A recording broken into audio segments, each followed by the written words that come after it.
If you're 25 years old, earning a decent salary, saving a little every month like a responsible adult, you are still, statistically, more likely to retire broke than rich. Not poor.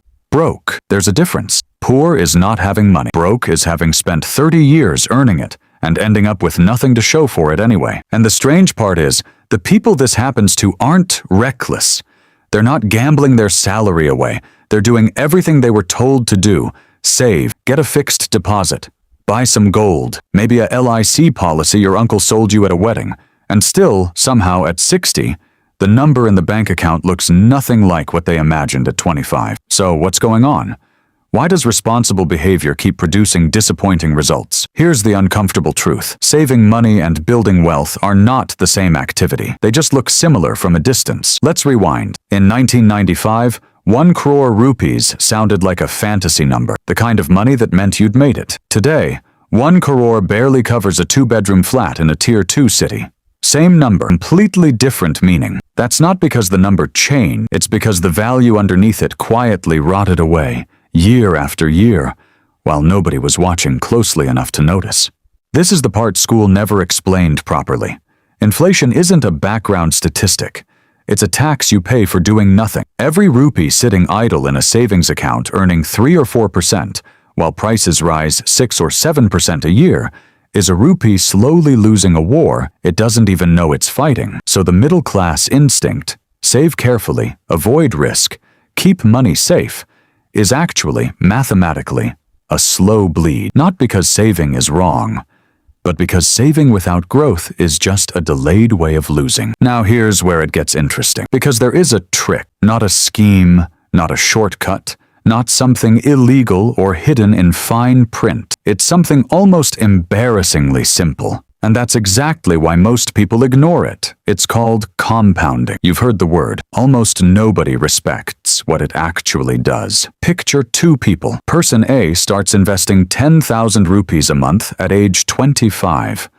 Person B does the exact same thing, same amount, same return, but starts 10 years later.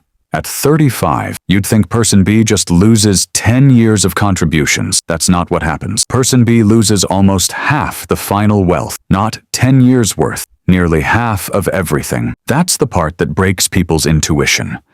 Time isn't a minor variable in this equation. It's the entire engine.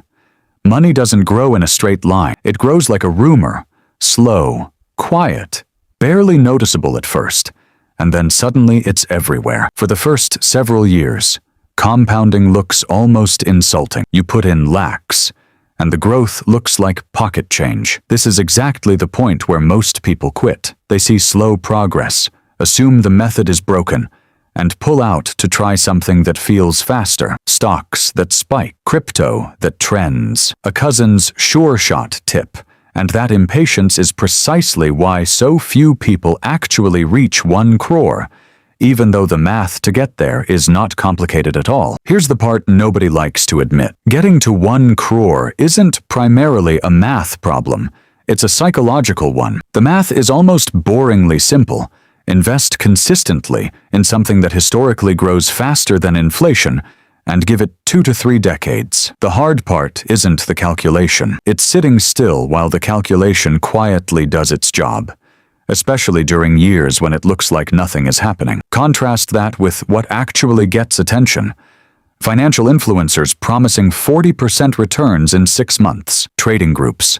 Options tips. The dopamine of a quick win. That's the hype. The reality is almost the opposite of exciting. It's monthly. It's automatic. It's unremarkable for a very long time. And that's exactly why it works.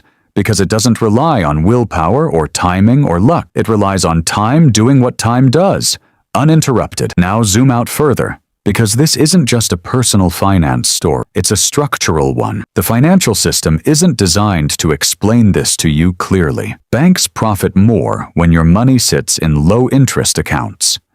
Insurance-linked investment products profit more when you lock in for decades with mediocre returns and high commissions. The entire ecosystem is quietly incentivized to keep the average person confused, or at least mildly intimidated, So they default to safe options that are safe for the institution, not necessarily for the individual. Which means financial literacy isn't just a personal skill, it's a form of self-defense in a system where information asymmetry has a price tag attached to it. So the real trick isn't a secret formula. It's starting absurdly early, staying consistent through years that feel like nothing is happening, and resisting the noise that promises faster results. It's less about being clever and more about being patient in a culture that rewards impatience. Which brings us back to that 25-year-old. The gap between the person who reaches 1 crore and the person who doesn't isn't intelligence. It isn't even income, necessarily. It's usually just a 10-year head start, quietly compounding in the background while everyone else waited for the right time to begin. So here's the question worth sitting with. If the math has been this simple all along, why does almost nobody actually follow it until it's too late?